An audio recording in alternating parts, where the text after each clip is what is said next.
Welcome, Pewter Report readers, viewers, and listeners to a brand new edition of the Pewter Pregame Show. Good morning, everybody. Happy Football Sunday to everybody watching this show. We appreciate you. It's a battle of the Bays. Tampa Bay, the Buccaneers, are 4-1, facing and hosting the 49ers, who are also 4-1. And when it's all said and done, by the end of the day, there's a chance that one of these teams could be in sole first place of the NFC. So it's a big-time matchup today. Very excited to watch it. I'm your host, Matt Matera. Joined with me is the face that runs the place at pewterreport.com, SR, Scott Reynolds. What's up, Scott? How we doing? Happy Football Sunday to everybody out there. This is another big game. I mean, the schedule makers knew what they were doing when they were putting the schedule together, right? Because you had that home opener against the Jets in those 1976 undefeated throwback uniforms. And then another test of games to battle test this Buccaneer team. Eagles, Seahawks, 49ers, Lions. Would this be the 4-game losing skid that this team has endured over the last 2 years happening this year? Nope, it's not going to be. They might lose today. They might lose next week, but they're not going to lose 4 in a row because they beat the Seahawks last week. And Matt Matera, you called it right last week. You picked the Bucs to beat the Seahawks. I picked the Seahawks to edge the Buccaneers. However, how the turns have tabled. Shout out Michael Scott. Shout out Michael Scott, exactly. This week, it's a different story. We've got one rogue Pewter reporter who is predicting the Tampa Bay Buccaneers to lose today. And either he's going to be right or everyone else is going to be right. Matt Matera is picking the 49ers to beat the Bucs. And you know what, Matt? History's on your side. They've beaten the Buccaneers 3 times in a row. Everybody else has picked the Tampa Bay Buccaneers to win. Close game. Either way, though, this is going to be a close game. The last year that this team battled the 49ers last year, 23-20, walk-off field goal, common denominator. No Mike Evans, no Chris Godwin for that game. But, Matt, it's a different story this year. The wide receiving core is not going to be Ryan Miller, Jalen McMillan, Raheem Jarrett. It's going to be Emeka Egbuka, Sterling Shepard, Tez Johnson. And I like Tampa Bay's chances today.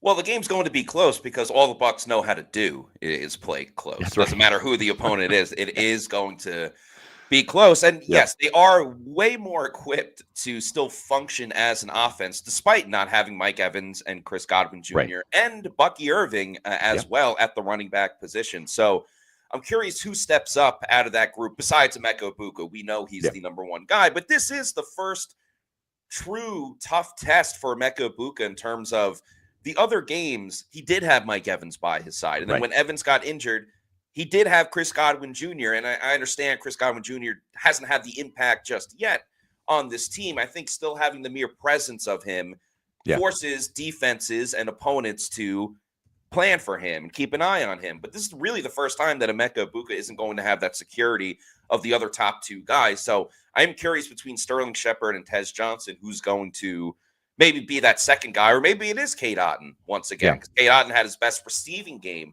of the season last week against the Seattle Seahawks. But I don't know. I'm really intrigued to watch Tez Johnson specifically. I think we'll see his snap count go up even a little bit more. And, you know, when he's making guys miss like he did last week, that gives Josh Grizzard more of a reason to find ways to get him the football. So I think he's going to be the guy that really takes it up a notch for Tampa Bay today. Yeah, you mentioned those injuries. Let's get to the injury report for today. Bucs sadly won't be in white and pewter. They'll be in all white, which, come on, guys. White's not their color. It's pewter and red. Right. But here we are. It's October. They're going to be in all white. So the injury report for the Buccaneers is lengthy, but it's just as lengthy with the 49ers, too. They're missing a lot of key guys as well. Some of their guys on injury reserve. Yeah. Zion McCollum out with a thumb injury. He had a thumb procedure done after the Seahawks game. He played through it the last couple of weeks and just needed to have that done. So he's going to be out.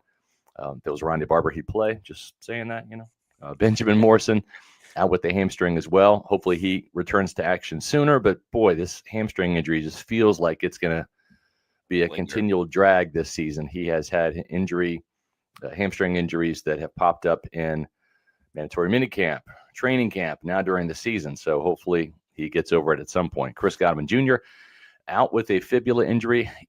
Matt, what are your thoughts on this? I really haven't gotten anything specific from my Bucs sources in terms of is this a long-term kind of issue? It's not down there by the ankle. It's up further in the leg.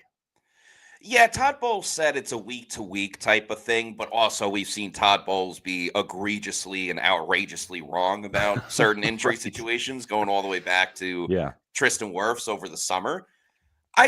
More than anything else, I just feel bad for Chris Godwin Jr. I do too. He worked so hard to come back from a very serious injury.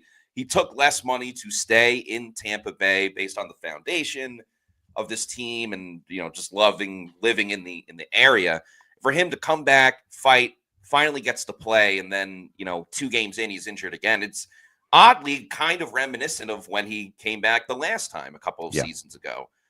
So hopefully it is truly a week-to-week type of thing.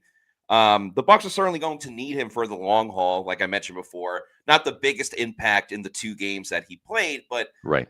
I think the more he gets to play, the more that rust wears off a little bit more. So the biggest thing to me is I just feel bad for Chris Godwin Jr. based on what he's gone through. Yeah, well said. The thing that concerns me is this is a fibula. This is a bone, folks. You can't rub, a fibula away. It's not like a can't wrap a it muscle. up. Yeah, it's not like a muscle strain. This is almost, and I'm not saying it's a bone bruise because I'm not a doctor, but it's almost like a bone bruise where it just, time will have to heal that. Like for example, last year, Tyke Smith missed some games with a bone bruise in his knee.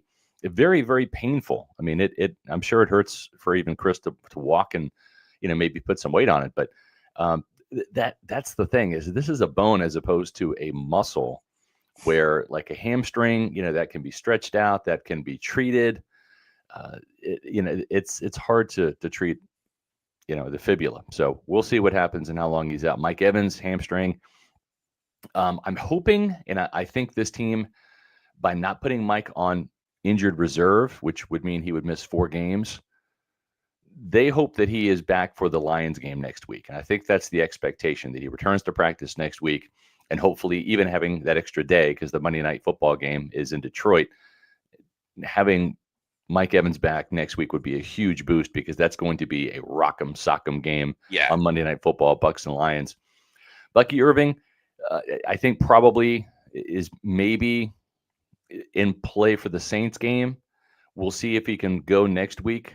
But the fact that he didn't practice, right, that says something in itself. Josh Williams out with a concussion. So Owen Wright gets the practice squad elevation for this game. No Bryce Hall. That's another interesting little caveat there, Matt. They decided not to elevate Bryce Hall once again. He is their practice squad cornerback and a veteran at that. But the Bucs are prepared to go with Kendall Vildor. Obviously, Jamel Dean will be back. But it feels like they're playing with fire a little bit here, right?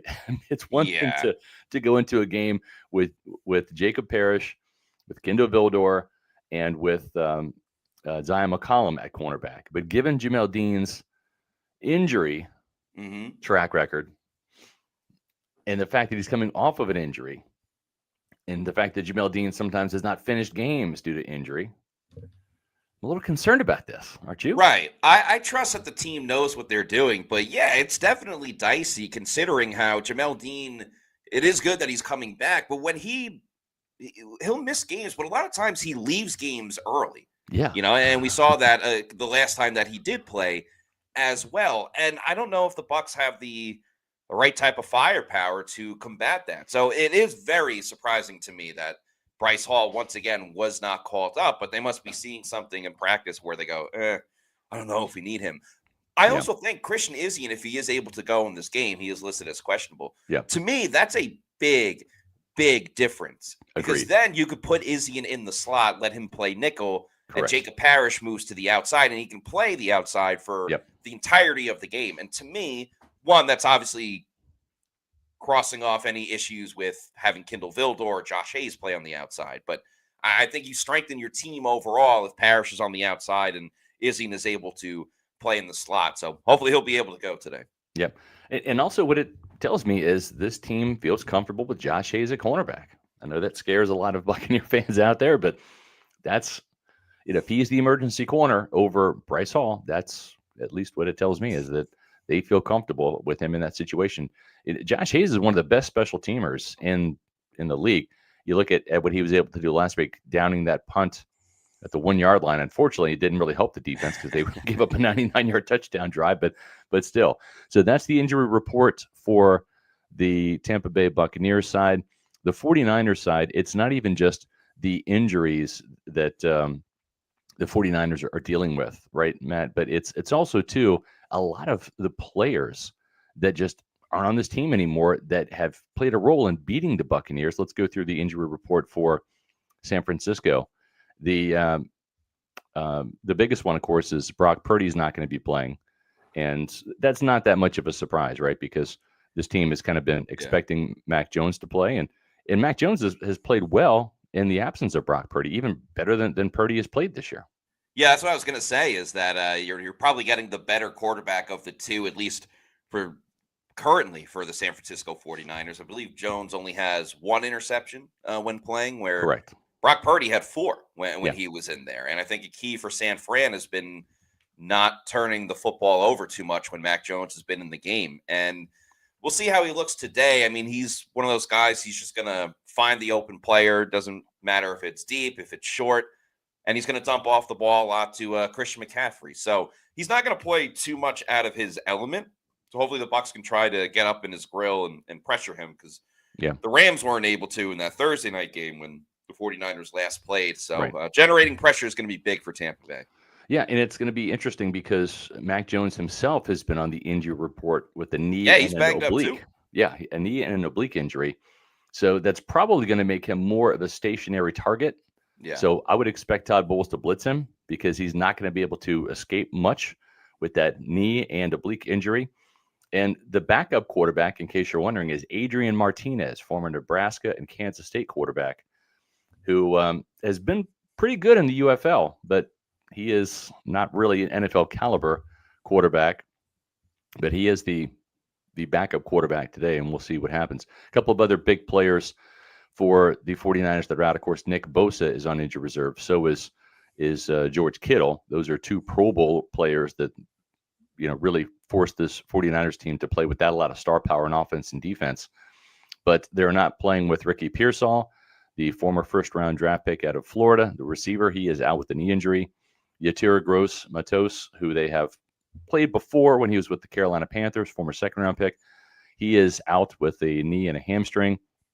Kendall Givens is out with the pectoral muscle injury. And so it really kind of limits them up front. They also have a couple of other players that are banged up along the defensive line. Alfred Collins with the knees listed as questionable, and Kalia Davis with a hand also listed as questionable. Juwan Jennings, a player who were at the Buccaneers last year when matched up against Zion McCollum, is questionable with ankle and rib injuries. So I think we're going to see Malik Mustafa, who is questionable, but he's going to play with the knee. Also, Upton Stout, their nickel corner, is listed as questionable with an ankle. So there's a lot of banged up players in this game for both sides. And I think for a change, Matt, it almost feels like the Bucs are closer to full strength than the 49ers. And that sounds crazy when you consider the Bucky Irving, Mike Evans, Zion McCollum, Chris Godwin aren't playing. It kind of seems nuts, but yet here we are. It's one of the rare times this season where the Bucs will be facing a team that has more injuries than they do, and that you'll see more on the injury report as well. Let's get to the super chat from Bucs Basement. Thank you for the $4.99, who says, "Happy Hospital Bowl Day," kind of alluding to what we just talked about with all the injuries. "I'm hoping we win. Bowles needs to prove he can beat Shanahan because he's 0-5 against him. By the way, Mark Andrews to the Bucs? Question mark." I don't think tight end is necessarily an issue, and I don't like the fact that they would be trading for an aging tight end. I think Cade Otton showed, when targeted, what he could do last week in his kind of breakout performance of the season. He has mostly been tasked with blocking and helping in pass protection, especially on the right side with Charlie Heck, but also on the left side too, when that was being manned by Graham Barton at the beginning of the season. So I don't know. I'm not a big fan of that particular trade. It's interesting when they talk about pass rushers, right? Whether it's Max Crosby, or Cincinnati's Trey Hendrickson. There's a couple of pass rushers I might be more interested in than that. But yeah, I agree. Todd Bowles, it's time. And I wrote this really after the last game, after beating the Seattle Seahawks. I kind of pulled a Bill Belichick where it's like, okay, we're on to San Francisco.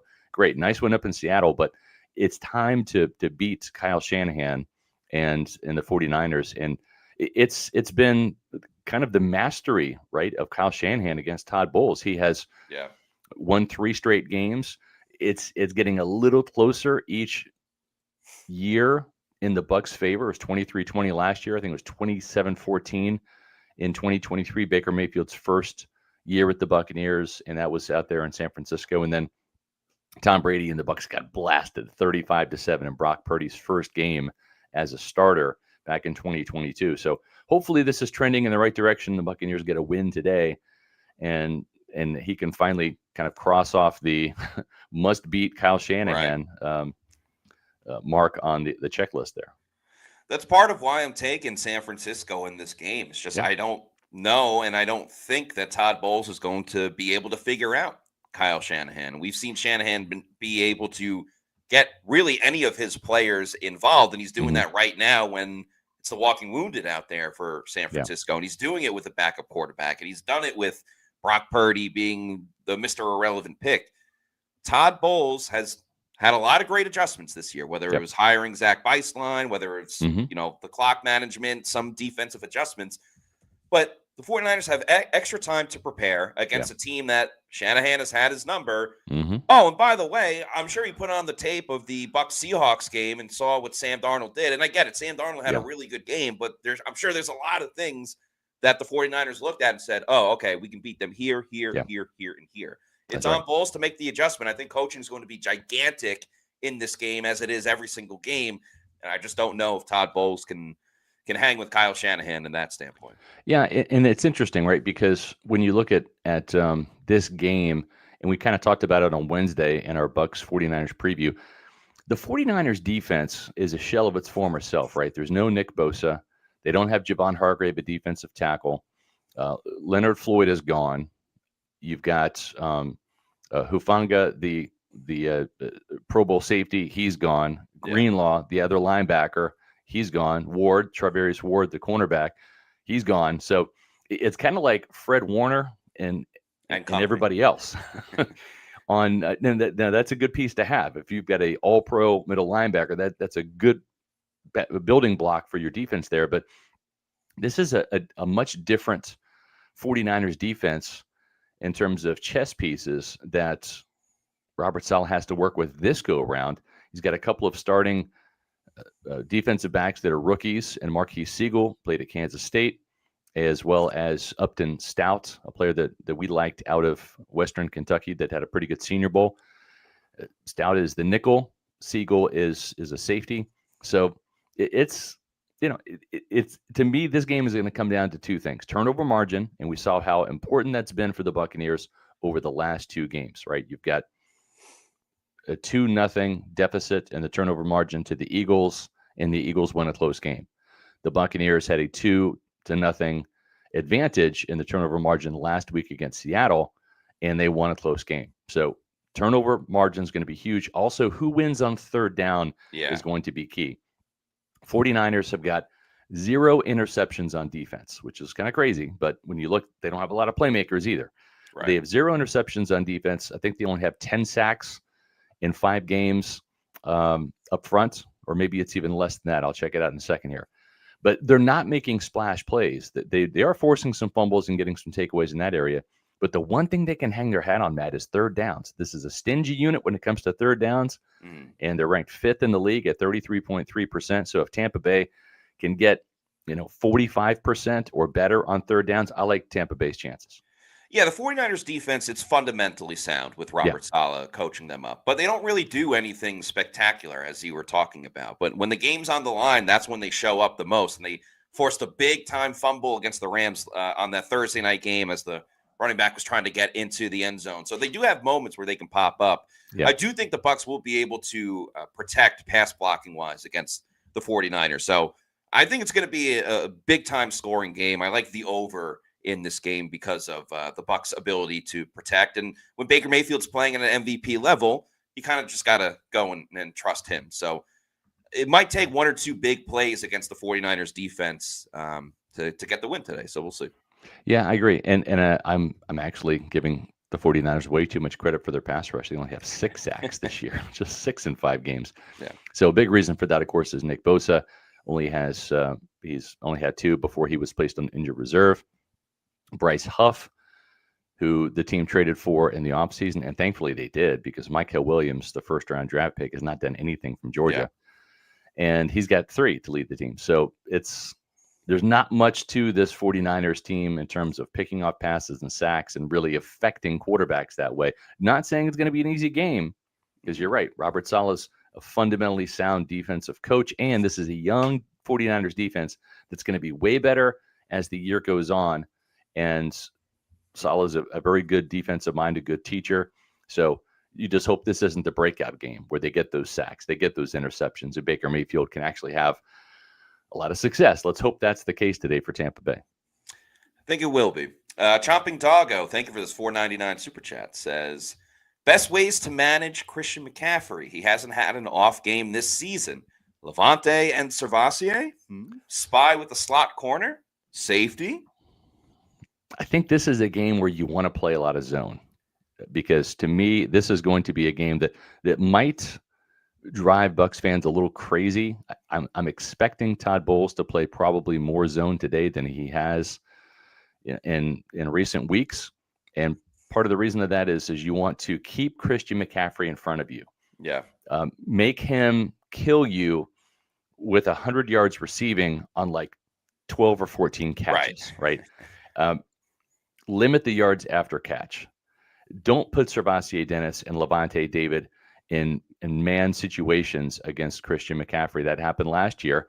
Levante David, at age 34, he's a year older now, gave up a 30-yard pass on a wheel route where if it was a little bit more in stride, I think McCaffrey probably scores a touchdown on that. But it was a little bit out in front.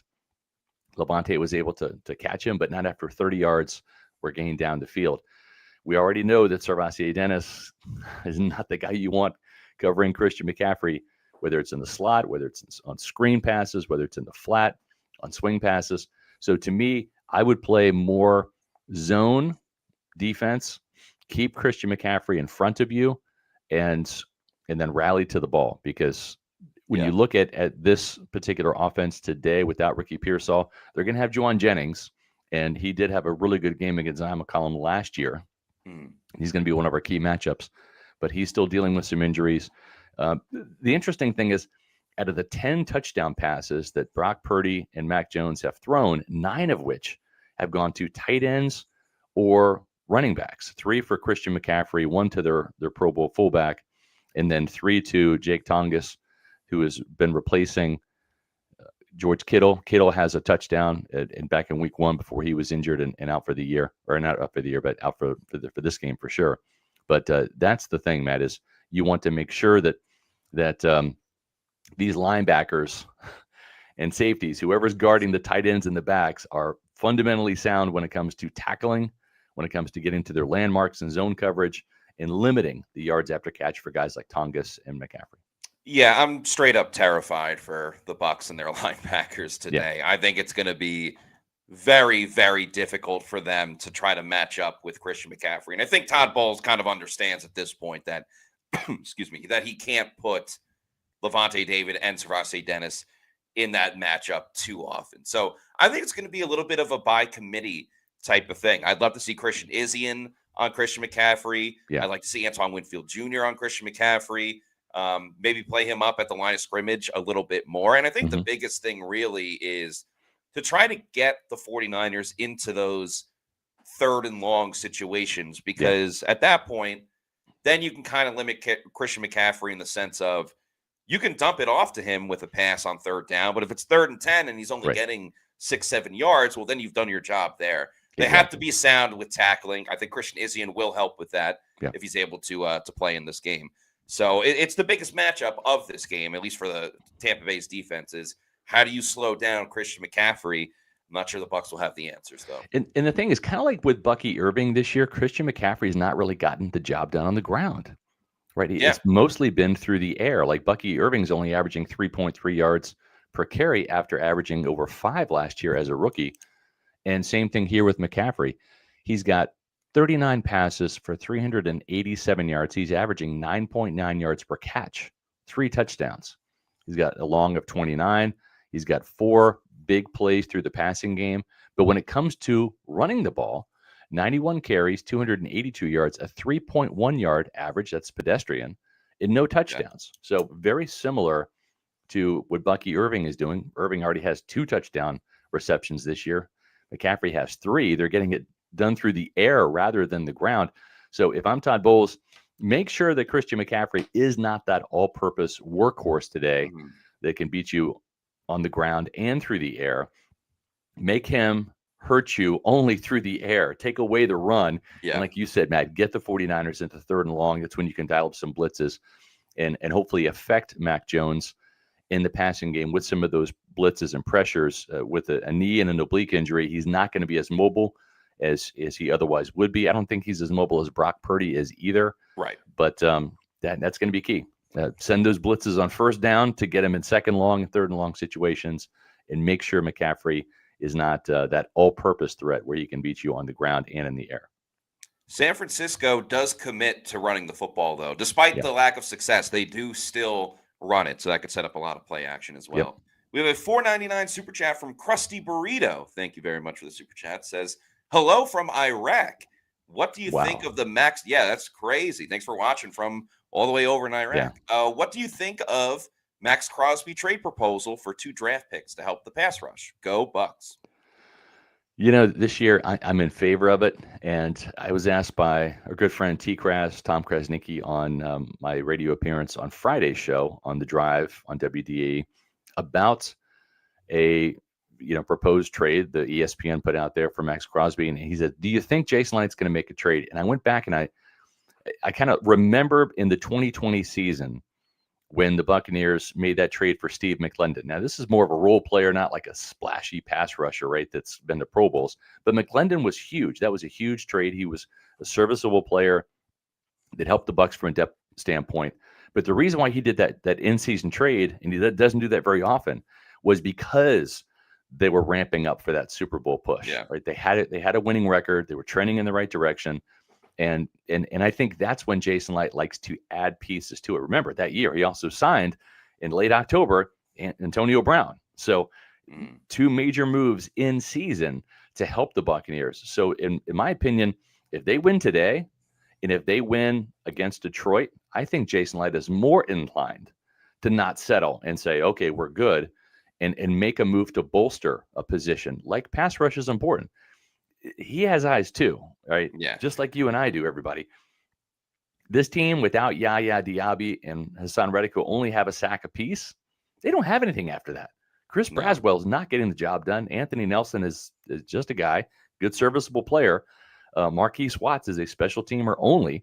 So this might be the time where, and I'm not saying it's going to happen for Max Crosby, don't get it twisted, but where he will explore adding perhaps another pass rusher if this team continues to win. Because what happened in 2021, Matt? 13 wins. You had just about home field advantage through the playoffs. The 49 or the Rams come to town, and this team didn't have Tristan Wirfs, didn't have Antonio Brown, didn't have Chris Godwin. You give the Buccaneers one of those 3 players on that particular day, I think that's enough offensively to win. They just didn't have it. And what should have been a Super Bowl repeat was thwarted because they didn't have enough able bodies at key positions, wide receiver, and certainly your all-pro tackle. So to me, we'll see what happens. But if this team wins against the 49ers and the Lions and really becomes that upper echelon dominant team in the NFC, I think Jason Light is more inclined to add some more fuel to the fire at that point. We'll see what happens. If they believe they are a Super Bowl team, they can't just sit there and say, all right, we're going to get it done with this defense. Yeah.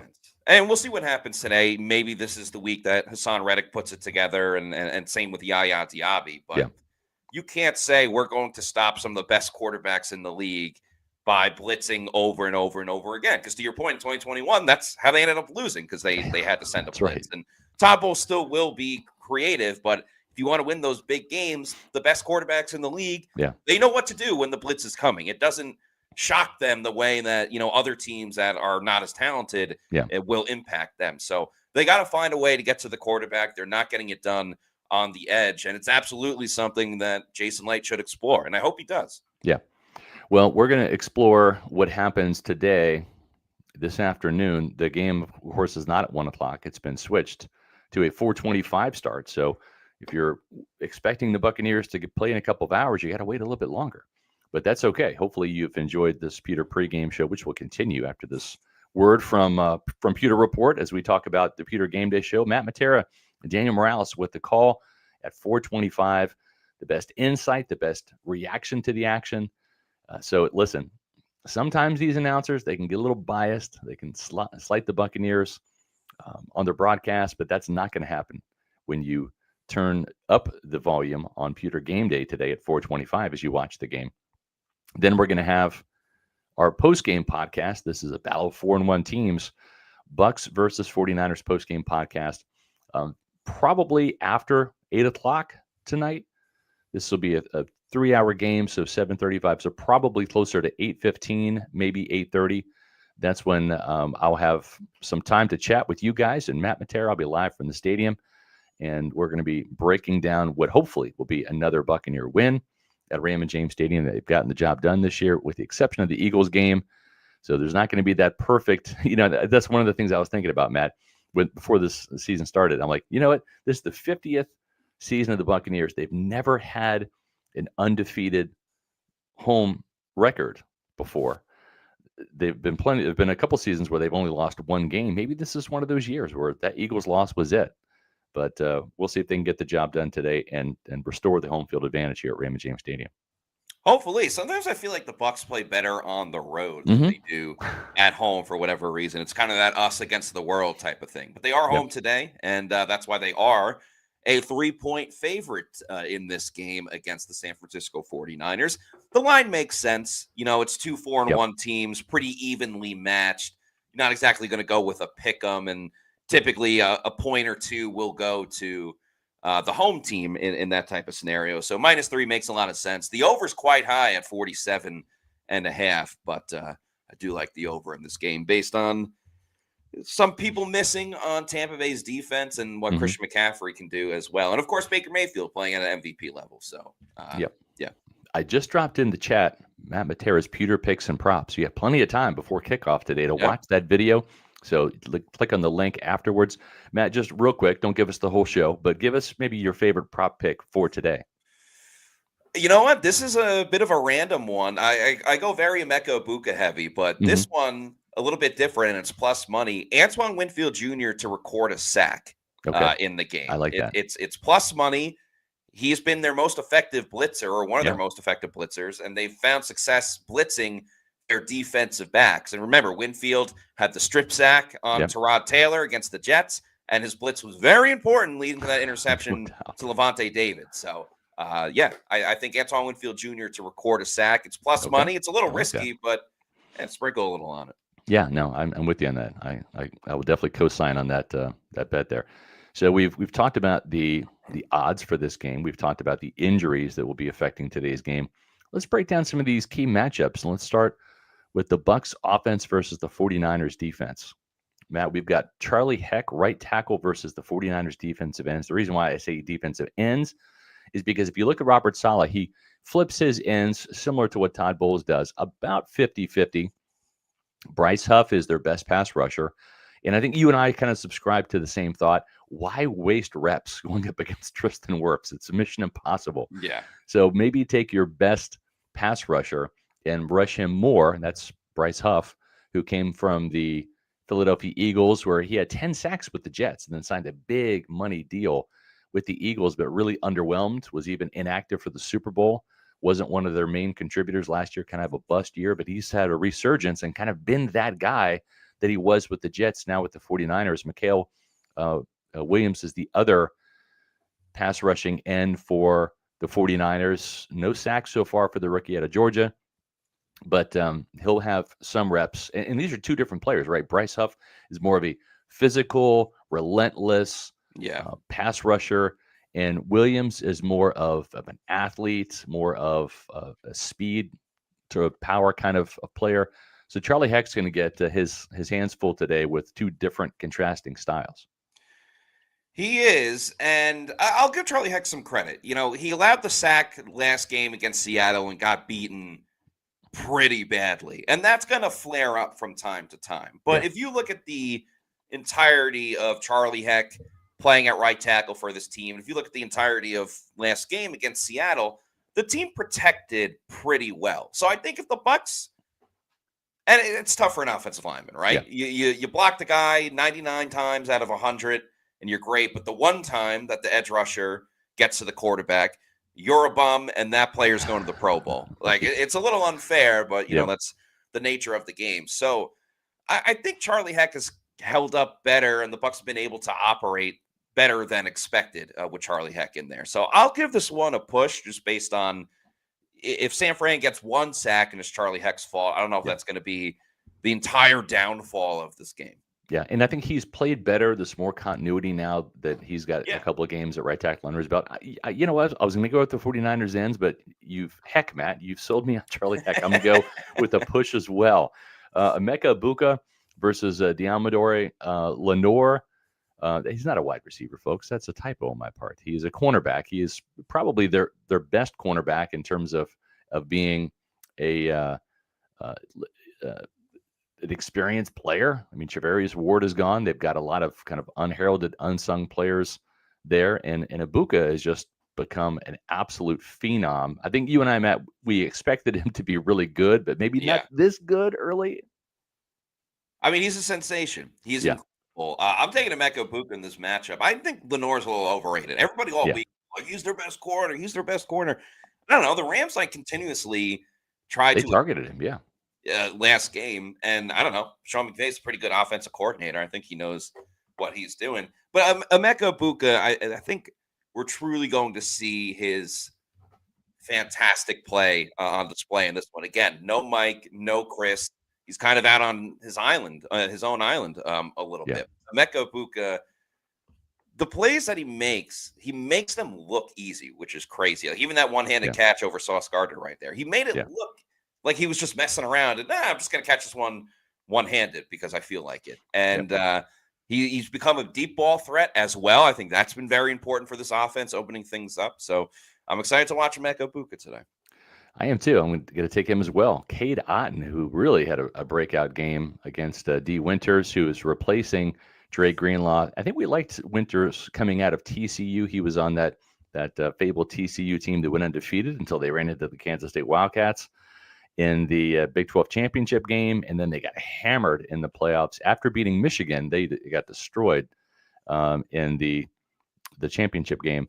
But what are your thoughts on Winters? He is more of a speedy coverage linebacker, kind of built in the same mold of Dre Greenlaw. But Otton seems to have some mojo right now after playing really well last week as a receiver up in Seattle.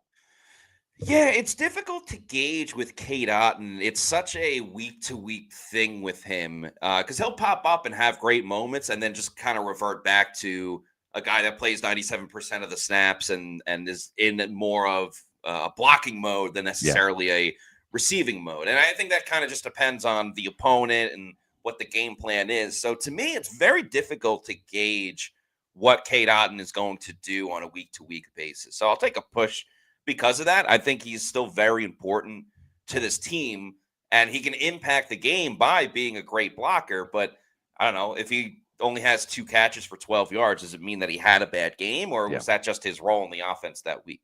Yeah, I'm going to take Cade Otton in this one. D. Winter is probably a little depressed after Kansas State beat TCU yesterday on national TV. Let's go with Sterling Shepard versus Upton Stout. Again, Stout is he's a stout little guy. He's about 5'8", 5'9", really kind of undersized. But so is Sterling Shepard, 5'10", but he's a grizzled old veteran, and I think Shep is just kind of feeling it this year. I mean, he's really having a good year. He's stayed healthy. He's reliable. Caught the touchdown pass in the fourth quarter to help Baker Mayfield and the offense out. I like Uncle Shepard in this, as they call him, Unc Shep. I think that he's going to get the job done today. I like him in the matchup in the slot. And him and Baker are going to be pissed off because Oklahoma lost That's to right. Texas, so he's not going to be in a good mood. Sterling Shepard's feisty. Like you mentioned, he looks way more comfortable in the offense this season than he did a season ago. Now he's in his second year in Tampa. Had a big-time touchdown last week, so hopefully he can ride that momentum. Big one. Rachaad White versus Fred Warner. Warner is their best player easily, probably on the entire team outside of Christian McCaffrey at this point in terms of healthy bodies. Yeah. Fred Warner has just gotten it done for years now and is a hell of a good player. With regards to this matchup, here's what I think Rachaad White has to do. He doesn't have that ability to make you miss as Bucky Irving does in the hole. But what Rachaad White does have to do is run with authority. There's going to be some times where the 49ers defense is going to bottle up the running game a little bit, and Rachaad White's going to have about 3 yards to get. But here's the key, Matt. He's got to get those 3 yards. He can't get 2. He's going to have to lower the shoulder, drive through Fred Warner, and then get tackled, right? And what I mean by that is over 10 carries, if you get that extra yard, that's 10 more yards that you're going to have at the end of your day. So a 50-yard day with that type of mentality can turn into a 60-yard day. An 80-yard day with that type of mentality can turn into a 90-yard game. And when you're talking about the difference between 3rd and 4 or 3rd and 3, right, or 4th and 1 or 4th and 2, that's where that extra yard comes in to play. The 49ers defense is okay in stopping the run. They're kind of middle of the pack. And we saw that the Seahawks did a pretty good job outside of those red zone touchdowns of bottling up Rachaad White. So to me, he's going to have to get open and make Fred Warner miss out in space in terms of being a receiving back. I'm actually going to go with the push on this one. I think Fred Warner is really good. I think Rachaad White is up to the challenge. The 2 touchdowns last week kind of bolstered him. He's not going to have a sensational day, but I think that there's going to be an impact run or two where he bowls over Fred Warner for a touchdown or a first down. And I think he's going to have a highlight moment. Shoot, he had a highlight catch against the 49ers last year on that 4th down where Baker Mayfield was stiff-arming Nick Bosa. So I like Rachaad White to show up today and play a little bit maybe above his skill set. And I think this can be a push.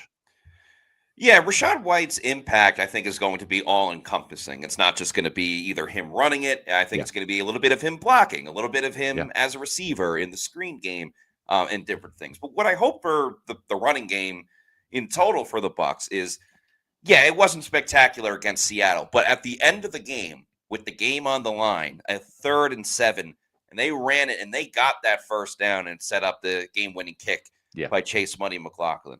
I'm hoping they can harness what they kind of found then and are able to apply that to the 49ers in this game on Sunday. I think it'll be a push, too. Fred Warner is one of the best linebackers in the league, so you got to, give him his respect. But Rachaad White is very capable of helping out this team in a positive way. No one's going to confuse him for Bucky Irving, but Todd Bowles said that they view him as a starter as well, and he can certainly come in and start in a pinch. And I hope they continue to get Tristan Wirfs on the outside as well with that pitch for a touchdown. They don't have to wait for the red zone to do it, but I'd like to see that too. I'm with you, and I love the physicality of that run too, kind of using that stiff arm that he did. I mean, it doesn't get much cooler than that. Yeah, for sure. So that's why I'm going to show Rachaad some respect today, and give him some props for that. We also have some props from Brian Shuker. Yeah, thank you to Brian Shucker for the $10 super chat. Says, I remember watching them lose every single home game one season, I think with Winston. No, actually, it was the season before. Right, and then they drafted James. Yes, 2014. Lovie Smith's first year. Good job, Lovie. Remember that when he said we weren't Tennessee ready? I don't think they were ready for the whole season. They won 2 games that year, so terrible coach. Horrible. Steven Zool has just become a Pewter Report YouTube channel member. Thank you very, very much for joining Pewter Report TV. And Q's44, thank you for the $2 super chat, says, Scott, you can talk about K-State now. They rolled TCU. No, I'm not going to talk about K-State. I'm not going to say they were lucky. They earned the win yesterday, but we lost. Our whole season spiraled early, and who knows with that team. I'm going out there to see him when I go visit my daughter Ellie during the Bucs bye week for the Texas Tech game. I'm hoping, praying for a Manhattan miracle, but Texas Tech's really good. Yeah, I watched that game yesterday. They're going to be a playoff team. I've been on them all year. I won some money on Texas Tech when they went to Utah and rolled Utah, and I've been a believer in Texas Tech. They're a really good team. So if K-State can beat them, that'd be great. Honestly, I just want us to beat KU after the bye week. So if we beat KU and keep that perpetual streak going, that would be fine with me. Folks, the Buccaneers are playing at 4:25 today, and that means a couple things. Number one, there's plenty of time to pregame, and a fantastic place to go to pregame or to even watch the game is game days are better at where? Walk-On, Sports Bistro, big screens, bold snacks, all the hype. 3 Tampa Bay area locations. Wesley Chapel, there's one down there in Midtown Tampa, and then also one in Lakeland. They've got tons of appetizers. So if you're looking for kind of a light bite before the game, the cheeseburger sliders are fantastic. The boneless wings, spinach and artichoke dip. They've got 2 different kinds of nachos platters, which are fantastic. The mozzarella logs are always a huge hit. They've got some kickoff cocktails, the Walk-On's Whiskey Sour, the Player's Punch, the Strawberry Mule. So whether it's pregame or after the game, maybe to celebrate a Buccaneer win, stop by one of those Tampa Bay area Walk-Ons, Wesley Chapel, Midtown Tampa, Lakeland. And heck, you can watch the Sunday night football game there, or maybe the Monday night football game tomorrow, because remember, Mondays, their happy hour starts at 3 o'clock and it doesn't end until close. So make sure you get the Walk-Ons. Hopefully, there'll be a Victory Monday where we can have a Victory Monday podcast, and you can enjoy your Victory Monday over at Walk-Ons. Shout out Walk-Ons. Let's get to our final matchups here on the defensive side. Hey, there's Jamel Dean. Everybody wants Jamel Dean back. That's kind of a change, right? But he's playing really good. Let's see if he can play the whole game and not leave due to injury. But the Bucs defense versus the 49ers offense. Levante David versus Jake Tongas. And listen, I love Levante David. He's an absolute legend. I'm not slandering Levante David, but I've seen this movie before. There was a time when Derek Brooks was 35 years old, folks. That was 2008. That was his last year in Tampa Bay, last year in the league. And it wasn't pretty. It wasn't. He wasn't that guy anymore. And Levante did have a huge pick that helped the Buccaneers win last week. But he also missed some more tackles. He has 10 missed tackles this year. That's the highest on the team. I think the next highest is 5. So he's got double more missed tackles than anybody else. His missed tackle rate is up to 25%. That's not good. He's going to have to play a lot better. And he's going up against kind of an unheralded tight end in Jake Tongas, who is replacing George Kittle. He's got 3 touchdowns on the year. He's not flashy, but for Mac Jones and wanting to get rid of the ball quickly, that's been a big target for him. And tight end has been an issue for Tampa Bay, even going back to last season. Levante David can certainly dial it back in certain moments and make big plays, but I don't know if he can do it consistently for, a full game and all 4 quarters. It's tough to see. He's still got the football IQ and the leadership, but the body just kind of, isn't rolling with it as well. So I think it's going to be tough for Levante today. Are you going with the push, or are you going to go Jake Tongas? I'll go Tongas. Okay. All right. I'm hopeful. I'm going to say a push. Maybe Levante can make a splash, sack, fumble, or something like that. Let's see what happens. Hassan Reddick versus Colton McKivitz, the right tackle. McKivitz is going to see both Yaya Diaby and Hassan Reddick. But as disappointed as we've been in Yaya Diaby at times, we got to put the spotlight on Hassan Reddick here too. He's a big-time moneymaker.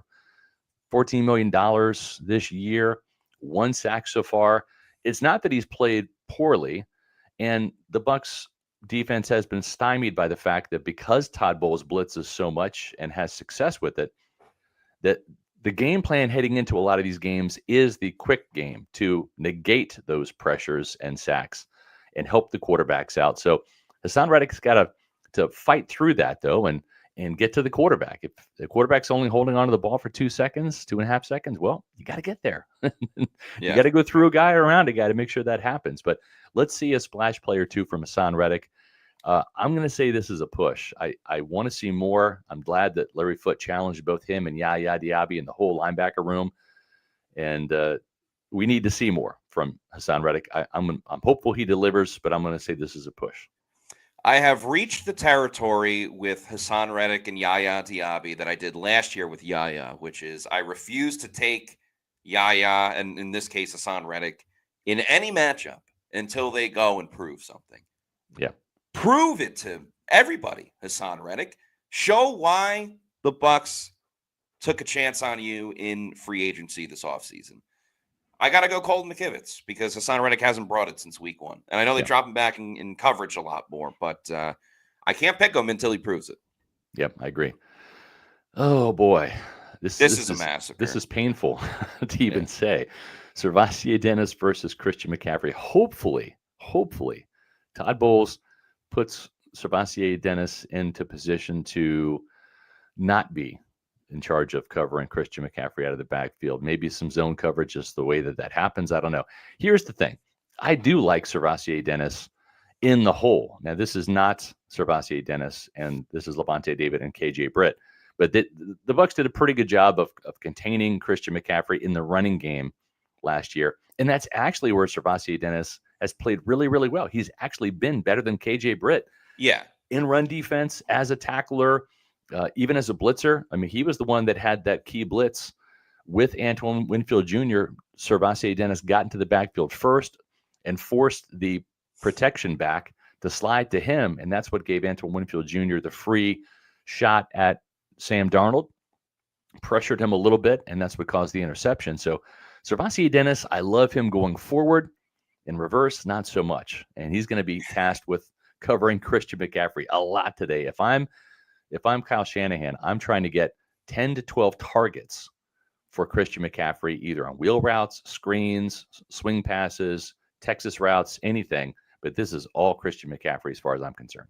I'll give Servassier Dennis credit in the sense of he is an upgrade over KJ Britt, so that's a good thing. And there have been some good moments for him, but we're talking about one of the best running backs in the league with Christian McCaffrey, who can get it done in several ways. So even if Dennis does some good things stopping the run, if Christian McCaffrey goes for 200 receiving yards, well, what does it ultimately matter? So it's got to be Christian McCaffrey in this matchup, and Bucs fans got to hope and pray a little bit when they see Servassier Dennis lined up against him.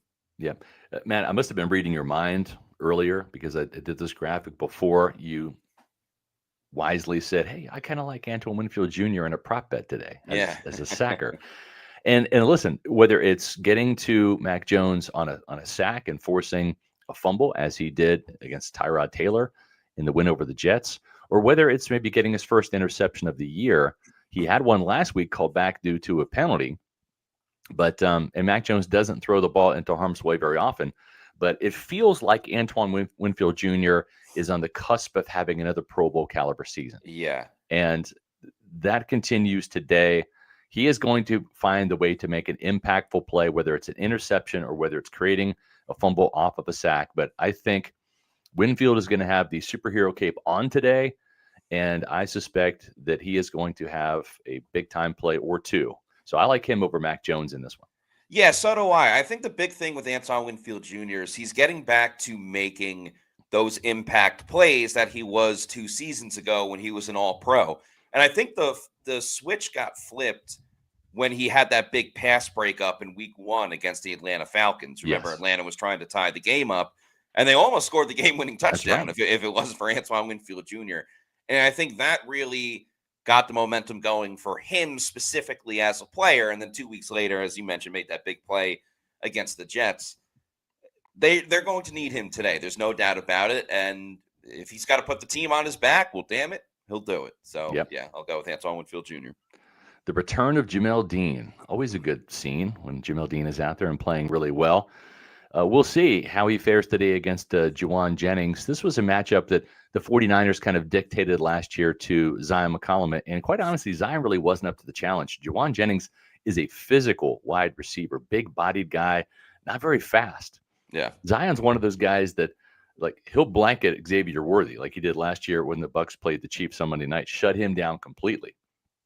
But when it comes to the more bigger physical receivers, that's not really the case. We'll see if they put Juwan Jennings on Jacob Parrish to kind of create some mismatch with the height there. And I suspect that they might. But when he is going to be going up against Jamel Dean. Jamel can be a physical defensive back, and I like his chances better. I'm going to give this a push, though, because I'm not sure Jamel's going to finish the whole game. I hope he does. But Juwan Jennings, even though he's banged up, this feels like a push to me because with him back, along with Kendrick Bourne, who had over 140 yards on Thursday night against the Rams in their last game, those two guys, it might be enough to give Mac Jones some options to go down the field a little bit. Yeah, I'll give it a push too. Dean has been good this season, but I mean, he's not Darrelle Revis or anything like that. And Jennings can be effective when he's in the game. So hopefully Dean gets another pick six or is able to take the ball away. But I mean, we got to give credit to the 49ers offense too, and Jennings and what they can do. So I think a push is the right way to go.